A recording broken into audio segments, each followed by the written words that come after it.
So, today we will continue our discussion on optical properties, because this course is about optoelectronic materials, and optical properties is a very crucial aspect of making devices.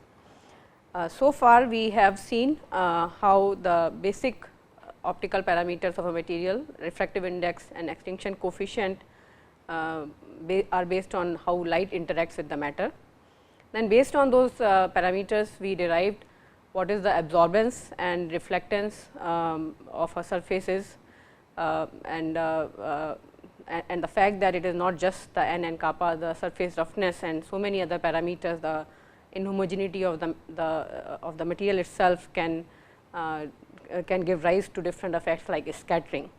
So, all these things have to be kept in mind when we are talking about interaction of light with the matter. For example, let me extend my discussion from materials to thin films, because most of the optoelectronic devices we are going to discuss are going to be in the form of thin films. So, in the last lecture I discussed the reflectance property of a surface. So, let me take an example. Let us say if I am working with a solar cell which is on a substrate which is made of glass, and so generally glass is going to be in few hundred of microns, and then the device would be in maybe few microns. This could be an example of a thin film, for example, thin film solar cell, where you are making the solar cell on a glass substrate, and on this optoelectronic devices the light is shining from the glass side. Now, my purpose here in this device, if I am using it as a solar cell, is to absorb as much light as possible in my active area of the device. Now, if we so far what we have discussed it if I have this glass substrate taking the refractive index of the ambient as 1 and for glass as 1.5. I have developed earlier a formulation for finding out what is the total reflectance, how much light is reflected back, which is given by, in normal incidence, let me say, it is going to be given by 1.5 minus 1 over 1.5 plus 1 and square of these. This is what we did in the last lecture. This basically comes from the normal incidence, can be shown to be this for both polarization. If we evaluate this, what we find is that this is almost 0.04, which means at normal incidence 4% of light is reflected back.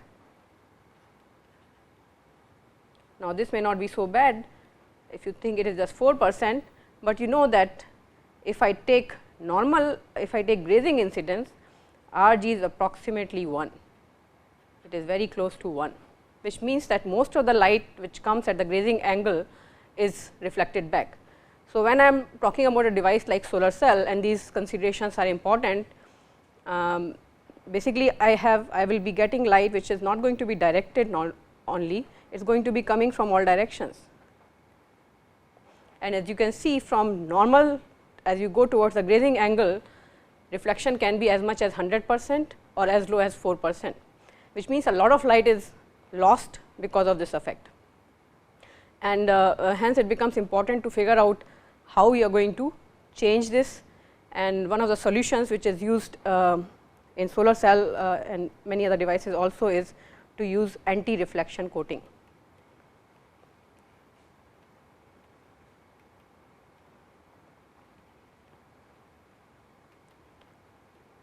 So, in order to understand anti-reflection coating, what we need to do is we need to understand how the optical properties, how the material behaves, or what are the optical properties of a material when it is in a thin film form.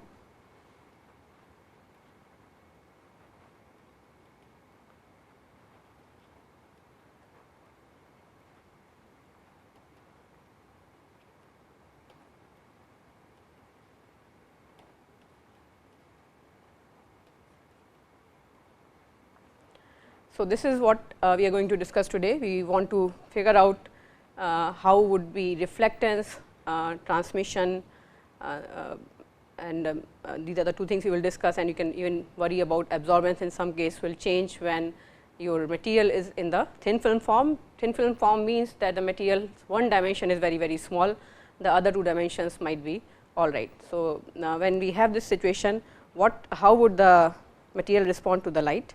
That is what we are going to start looking at today.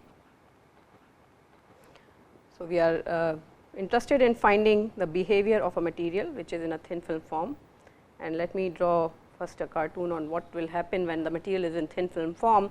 So, let me take this material which has a refractive index n, and for simplicity let me say that this is a free standing substrate in air. So, the two interfaces are between air and the material, and the air itself, and this dimension of the material is thin enough, the d is thin enough to the order of the wavelength of light, then what is going to happen. So, let us first build up what all will take place when this is the case, and then we will discuss the mathematical formulation for it. So, initially what will happen is, if let me think of a light coming at an angle, and as we discussed, let us say at this interface at incidence angle theta. Now, because of this n and 1, some of it will be reflected back, and then we discuss the case that and we know, and we have shown that this angle will be the same as the incident angle, and the angle at which it is refracted is going to be phi, and we know thus from Snell's law that sin theta is equal to n sin phi.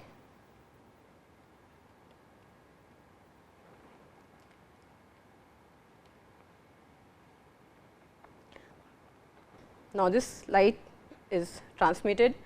In the earlier description, we just looked at this problem, the reflection or refraction at one single interface, but when the film is thin enough, this light which is transmitted then comes and sees the second interface. Now, what happens is at this interface also it is going to experience refraction and reflection, which means this angle, which is again going to be same as phi.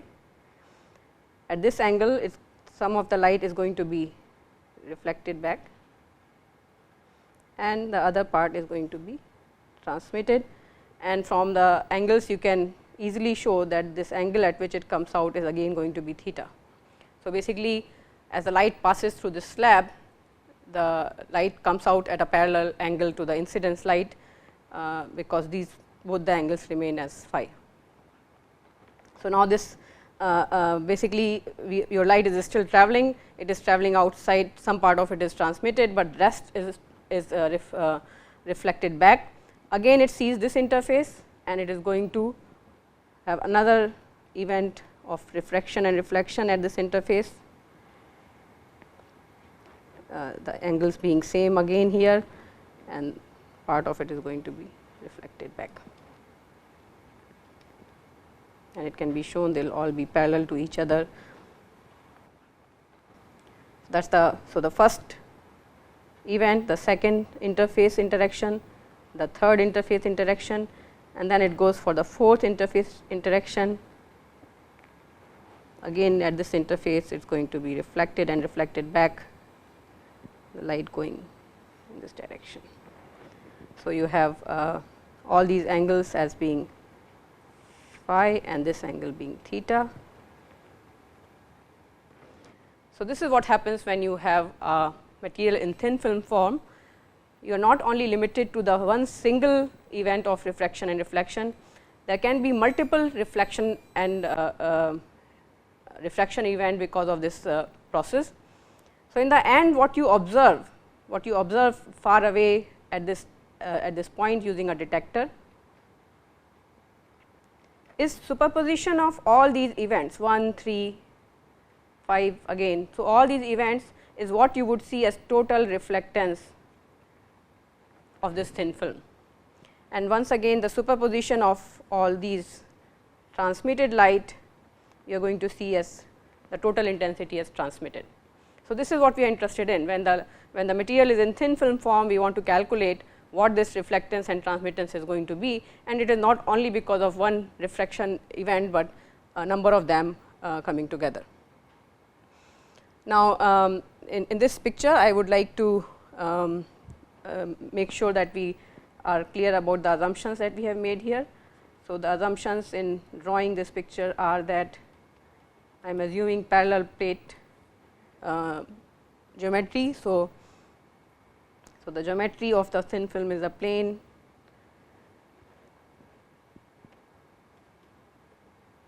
parallel plate of refractive index n.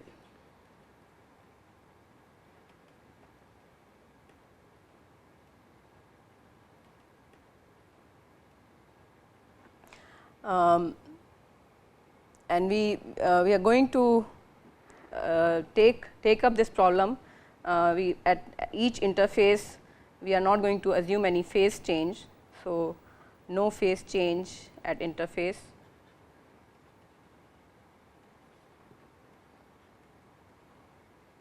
And the reason we are saying that is because when we develop this formulation, we are going to use Fresnel coefficient that we derived in the last lecture, where the Fresnel coefficient by themselves will be positive or negative and will give you if there is a phase change at a particular interface. So, we will assume no phase change while developing this formulation, and it will be corrected when we given the equation for the Fresnel coefficient.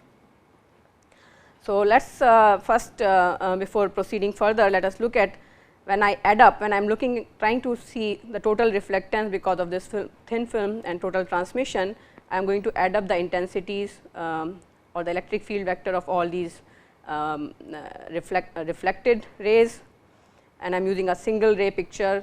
You know, the light is going to be in the form of a beam, but for clarity we follow a single ray here, and then I am going to add up all the electric field vectors for transmitted ones and see what is the total interference I get, and that would be my total R. So, first thing I want to do right now is to calculate what is the phase difference between, for example, let us say the ray 1 and 3. So, the ray 1 which comes and if it is after the first thing, the one amount reflected is 1 R, and then it follows through, has a reflection at interface 2, continues to 3 and gets transmitted at 3. So, this will be 3 R, that is what I need to add up. So, when I am trying to add this up, I need to know the phase difference between 1 and 3. So, the phase difference I am going to calculate by looking at the path difference in these two rays. So, this ray has moved from this point A to B. If I am trying to look at it far away in some time t, in the same time the one which was refracted has gone to 2 and come back to 3. So, basically the path difference here is going to be, let me make some marks here, this is going to be C and this is going to be D. So, the path difference between 1 R and 3 R. So, let me give it the name 1 R and 3 R, the path difference is going to be 2 times, or let me make it first, it is going to be AC plus CD minus AB, right. So, this path that the ray has travelled and this path that the 1 has travelled and this path that 3 has travelled.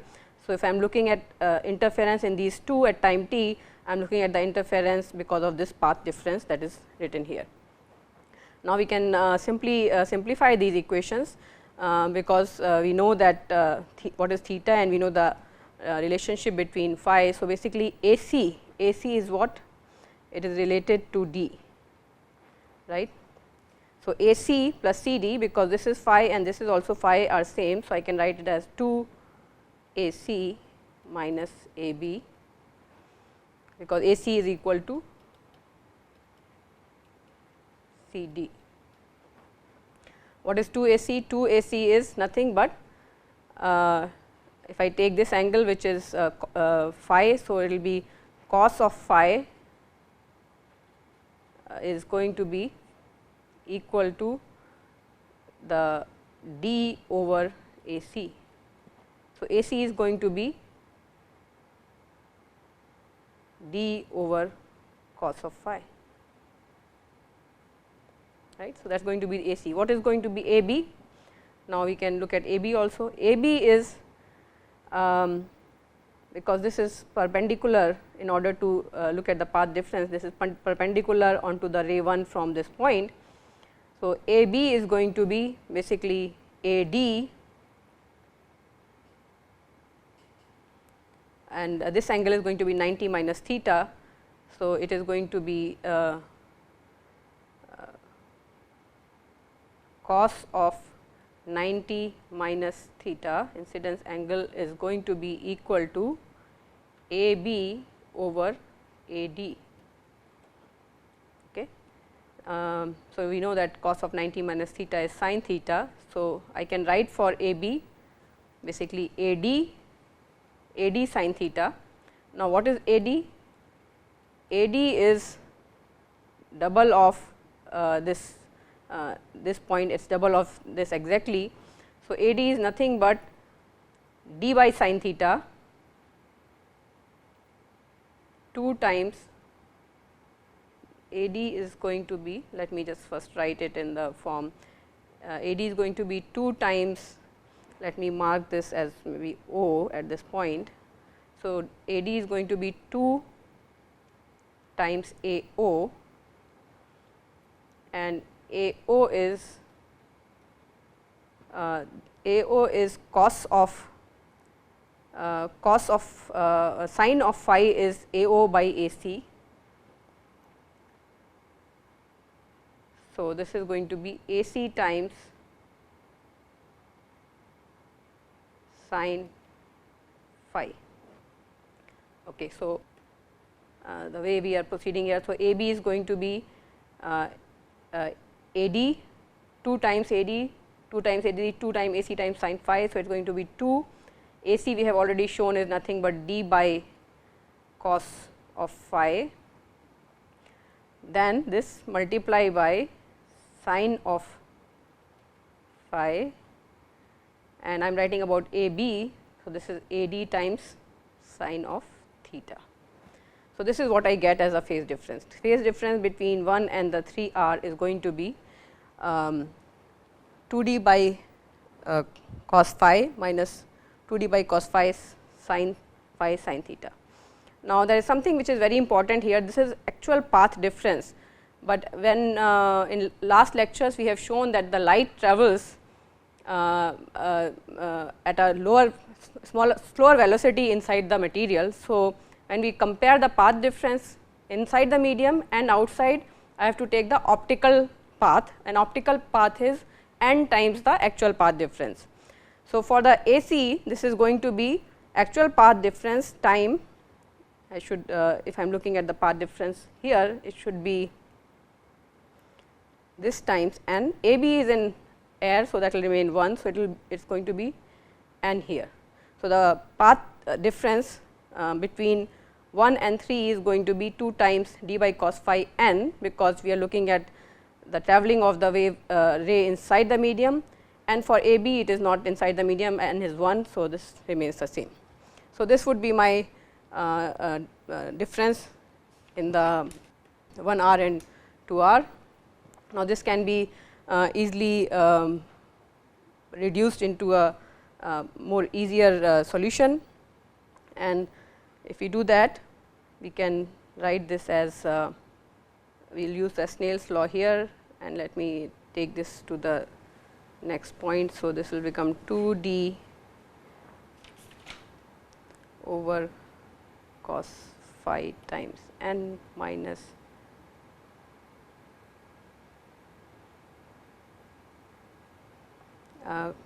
cos of phi. Sin of phi can be taken as sin theta over n. So, it will become sin square theta divided by n.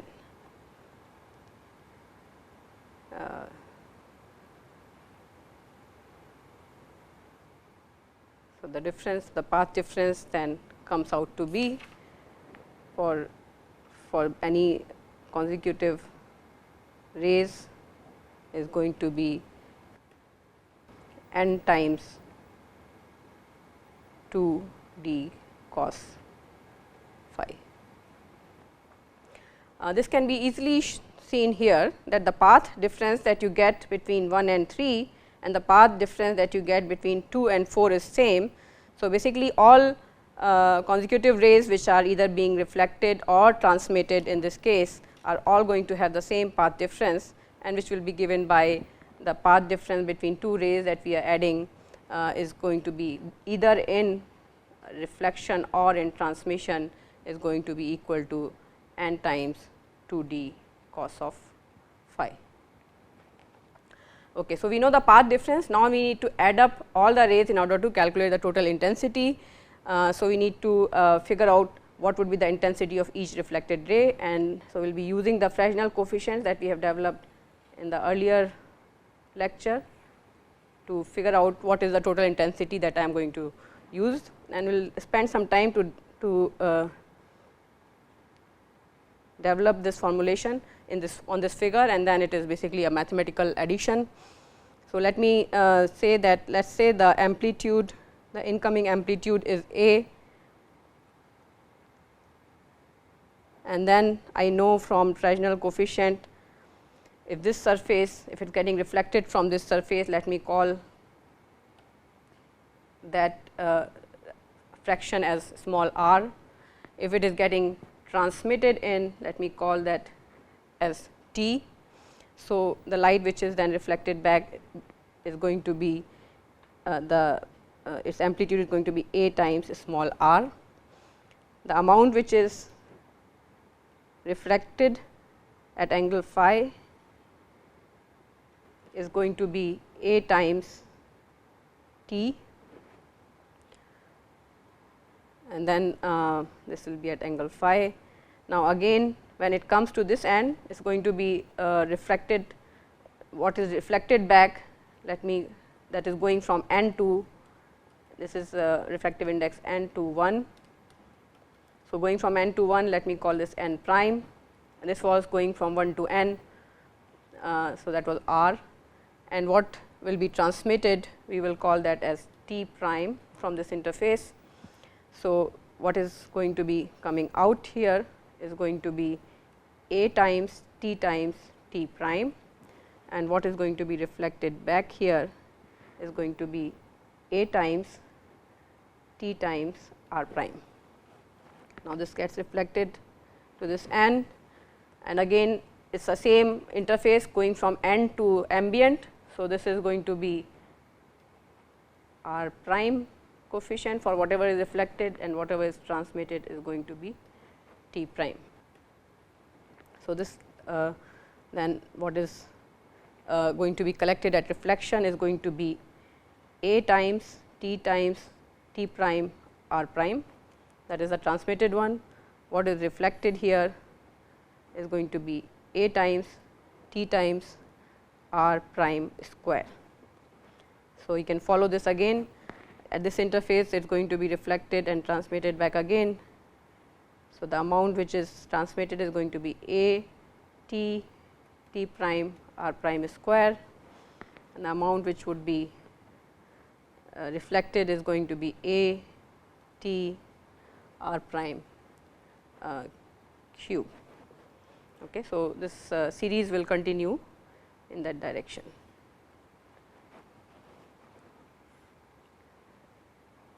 And we have already calculated, when I am going to add up the intensity from ray, let me number them now as 1, 2, 3 on this side, and on the transmission side as A, B and C.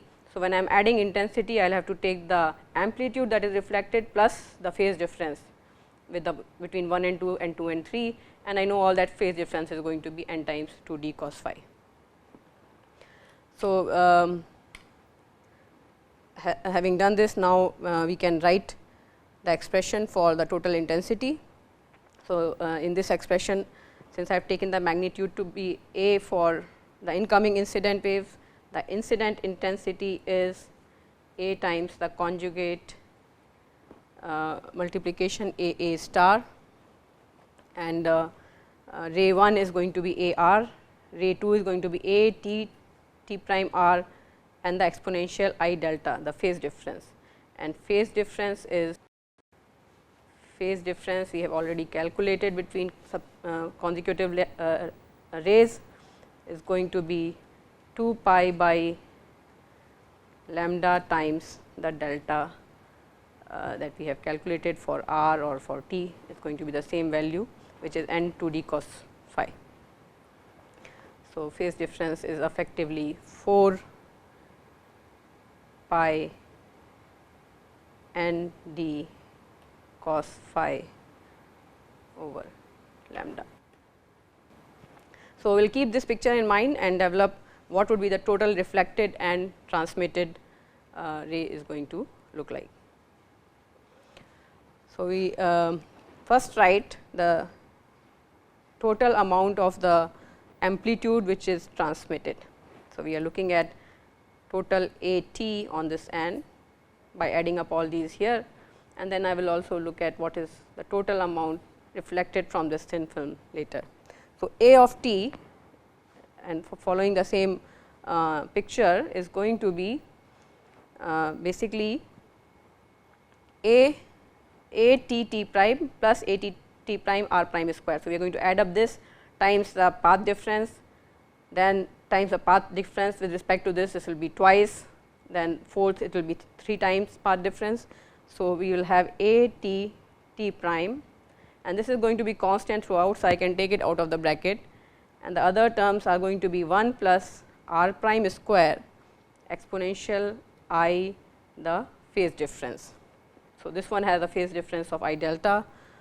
The second one is going to be r prime to the power 4 exponential I 2 delta, and so on so forth is going to go in this direction. The let me write the nth component, that is going to be 2 times n exponential I n delta. So, we are going to add it up, it is going to be a series. So, just writing it in more simplified form, I can write it in a series as A t t prime summation of the series for let me make it m, because n is also refractive index, m going from 0 to m going to maybe large number of rays that we are going to add up. And so, this is going to be n is going to be very large, to n exponential I m delta. So, for the problem where r prime is small, and also that we know that delta is small. Basically, the point we are making here is, although I have drawn it so clearly as if this ray is so much far off from the next and so on, in actuality they are very close. So, basically the path difference between 1 and 2 is very small, they are very close to each other, that is why they are able to interfere and give you an effective reflectance and transmission value. So, delta is also small, we have shown it enlarged in the earlier figure. So, if I do that, this is basically a geometric series. So, I can write A of t as A t t prime divided by 1 minus r prime square exponential I delta, and then this now I know the amplitude. What I am interested in is calculating what fraction of the light is getting transmitted through this thin film of thickness t. That is basically nothing but the complex conjugate multiplication of the overall amplitude, and we can do this easily, and this will become A square t t prime square divided by 1 minus r prime square exponential I delta, and the complex conjugate of it exponential I delta. Now, one can simplify this easily, and this will become what is A square, that is basically the incident light I naught. T t prime we are going to define this as a parameter capital T, which is based on the two interfaces that we have. So, we call it I naught T square, and in this symmetric interface we will see there is a relationship which holds true, and r prime square I am going to call that as capital R, and this is then going to be 1 minus 2 r cos delta plus r square. Because of where we have taken a symmetric problem where the film is sandwiched between the two similar ambient surfaces, what we can what we know is from Fresnel coefficient we can easily show that r plus t that we are showing here is equal to 1 for this particular case. So, r plus t is equal to 1.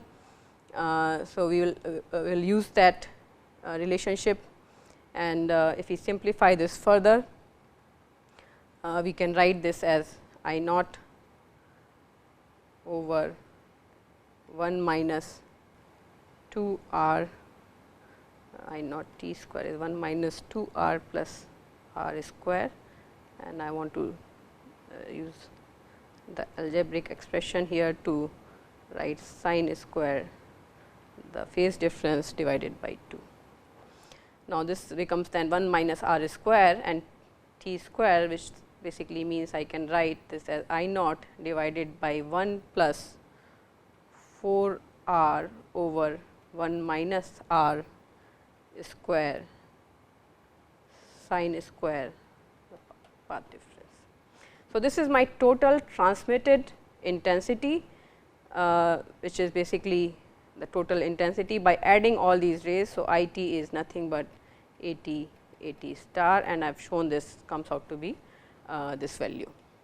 Similarly, I can do this for A r, and you can do the whole exercise. Let me write just the first term here. So, A r is coming out to be nothing but if I add up all the cases 1, 2, 3 and so on so forth, I will get A r plus A t t prime r prime exponential I delta plus A t t prime r prime cube exponential I 2 delta plus so on so forth, and then I can write this expression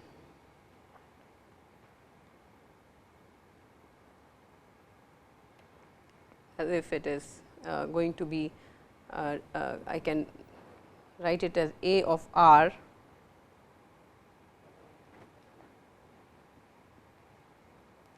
I am trying to make it simpler to do the final analysis. So, I can take A t t prime over r prime out. So, there is no r prime, which means I have to multiply the rest with r prime. So, if I do that, if I take A t t prime and multiply the whole thing with r prime, then I am going to get here r square, r prime square 1 plus r prime square exponential I delta. So, if I have done 1 here, I should overall subtract a term A t t prime over r prime. So, that takes care of the 1. This becomes r prime square e to the power I delta plus A t t prime will become r prime to the power 4 2 delta and so on so forth. So, I am doing this some manipulation, so that I can write it in a form which I have already calculated. So, then this becomes A r r prime minus A t t prime, this comes from here, plus this is something which we have already calculated. This is what we had, A of A t transmitted was this term. So, we can write that as it is, and this will be A of t overall r prime. So, this is the total after interference, the amplitude of all the rays which are reflected. Now, as we mentioned earlier, because the way we have taken this problem, the r is equal to negative of r prime, and r square plus T T prime is equal to 1. So, using these conditions, I can easily show that A of r is equal to negative of A plus A t, which has been calculated divided by r prime. Now, if I know this, my interest is actually to calculate what is total reflected, which is nothing but A r star, and if I try to calculate that, this will give me A square minus A t plus A t star, the complex conjugate of it, plus A t star, which we have already evaluated, divided by r prime square, which is capital R. Now, one can do a number of simplifications here to bring it in the form where which is similar to what is I t is. So, we are going to use the same relationships that we have used and use the relationships for I t that have been shown earlier. Basically, I t is equal to this value. So, wherever we need to put in cos delta, we can change it in terms of I t and r. Eventually, we can show that I r comes out to be nothing but I naught divided by 1 plus 1 minus r square divided by 4 r sin square, the phase difference delta by 2.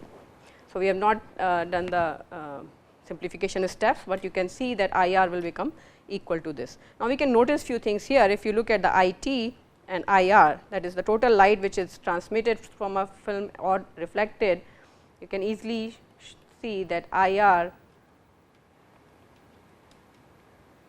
plus I t is equal to I naught.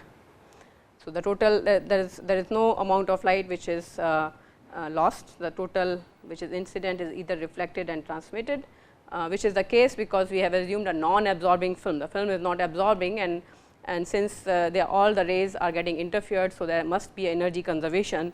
So, the total intensity which is reflected plus total which is transmitted is equal to the total that is incident, and that is seen in this formulation also. Now, what is the implication of this effect is the total I r from the film. Now, if we look at the total effect of reflectance, it is basically showing, and I am going to make some generalization now. So, I started with a film which had n is equal to 1 on both sides, and the film was inside, but in general when I am dealing with devices, probably one side is the ambient, the other side is the film, and here you will have a substrate or some other film which would have n 2. So, generally you will have this case. I am not going to rederive this case, but if you have this case, you can see that instead of writing r prime, you would be writing it between n 1 and n 2. So, formulation will be developed similarly, only difference is r prime and t primes are going to be different in this particular case. And so, if we you take this case and try to plot for this case, derive I of r term and I of t terms, and plot what will happen to the reflectance as a function of thickness of the film. Okay. So, I will use the same terms, the only thing is r prime is going to be different. Now, we will be using n 1 and n 2 for a non-symmetric geometry. So, I am going to plot I r, and I am going to plot the optical path length n times d, the film thickness. The optical path length will be refractive index times d divided by wavelength lambda. So, it is important to realize that all those equations that we have written, the n it is written for a particular wavelength. Since refractive index is a dispersive property, with wavelength it changes. So, I am going to plot this in terms of n d over lambda, and I am interested in one will plot it up to ratio 1 when optical length is equal to the wavelength of light, then what will happen. So, if I had, for example, just the glass, let us say there was no film and there was only glass, then what would be the reflectance? We calculated in the beginning, this reflectance is going to be equal to 0.04, right. So, this is for N2 equal to 1.5 and D is equal to 0. So, there is no film, I have a 4% reflectance. Now, let me put a film on my glass for N1 and let me change N1, let us say is changing from 2.0 to about 1.2. What will happen to the reflectance? Using these equations that we have developed, but using the right t and t prime depending on what problem we have developed. If we plot this value, then what we get here is, this goes almost all the way up to 2. For this particular case, I am going to get for 1.2, this is when N1 is equal to 1.2. When N1 is equal to 2, then I am going to get a very high reflectance, almost going to the fraction twice to up to 2. This is for N1, if the film is 2.0. If it is somewhere in between, it is going to be maximizing. Then if it is, let us say, something like 1.4, so N1 is equal to 1.4. So, this is not surprising, because we know that this interference effect is going to be oscillating with thickness. So, when you have certain thicknesses where the path differences interfere constructively, you can see that the intensity of the light increases quite a lot, and whenever you have the path differences that would cancel out with each other, if the refractive index is low, you would also get the lowest intensity. So, you can easily see that the maxima and minima in the intensity come at certain values depending on what N1 is. Now, it has very interesting implication, which means that if I have N1 at 1.2 at this value and at this value, my reflected light is 0, right. So, which means that if I take a glass substrate and if I put a material of wavelength 1.2, then this is basically acting as a anti-reflection coating. There will be no reflection from this surface. So, this is how I create my anti-reflection coating, which is basically in going from 1.0 to 1.5, I put in an intermediate refractive index material in between, and if the thicknesses are right, if I have the right thickness, then I will have reflection. The total reflection from this surface is going to be 0, and this is actually used in solar cells in order to reduce the reflection. One does use anti-reflection coating to minimize the reflection from the surfaces. The other thing which is also important to notice is that when n becomes 2, see, we can also increase the total reflectance. So, this can also be used in some cases where you want to increase the total reflectance if the refractive index of this thin layer can be changed, can be increased to more than 1.5. So, this is the importance of the optics in thin film form is by playing with the thickness, the optical thickness of the material and the refractive index of different layers, you can change the overall optical behavior of the device structure, whether how much it is reflecting or how much it is transmitting through the layers. So, this is a way of creating anti-reflection coating.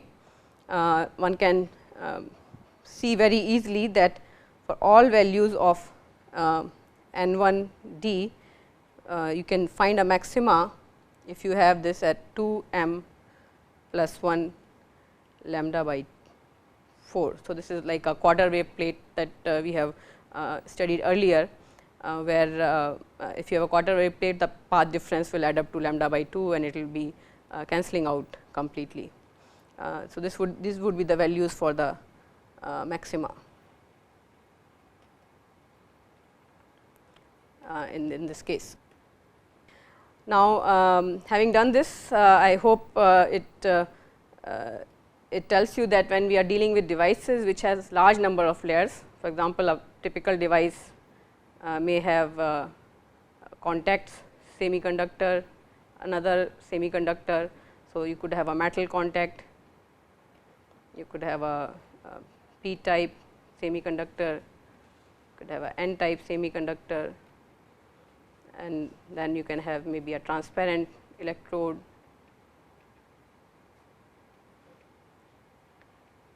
So, a particular device may have many different kind of layers, and then this becomes even a much more complicated problem, which we are not going to do in this course, but it just to appreciate that whatever we have developed with the first single interface, then we looked at the behavior when we had two interfaces, and we saw some drastic changes and how we can play with the thickness of the film and create very interesting optical effects. But when we have multi layers, these effects will also have to be added up. So, one has to know that behavior of the thin film stack optically, how it is going to be when we are working with the devices in particular case. A very important point that I want to mention here is about the angular behavior.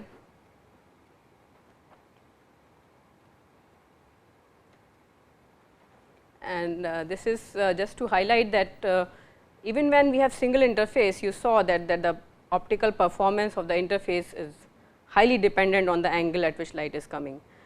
Even from daily experience, you may have noticed that your LCD screens or sometimes some displays, you can see it only from a certain angle, and that is because when you have all these multi layers thin films, they are highly directional. It is only in particular directions they satisfy the rule for maxima or minima, but in other directions they do not, and hence their response is highly direction dependent, and this has been a major issue of development in LCD type of displays. So, one needs to be aware of this effects of the thin film on the optical performance of the materials when dealing with the optoelectronic devices. This course we do not go beyond this point, but we need to keep this in mind. So, to summarize what we have done in optical properties is we have looked at what is the reason for optical properties, just like we have done for electronic structure. We have looked at how light interacts with the material, the basic parameters that decide the reflectance, transmittance, the inhomogeneities, the roughness of the surfaces, all those things which add up to scattering, one has to be aware of when one is talking about optoelectronic devices. And in addition to that, one has to be aware of when we have in thin film forms different layers, what would be the overall effect of these layers on the optical response of the device.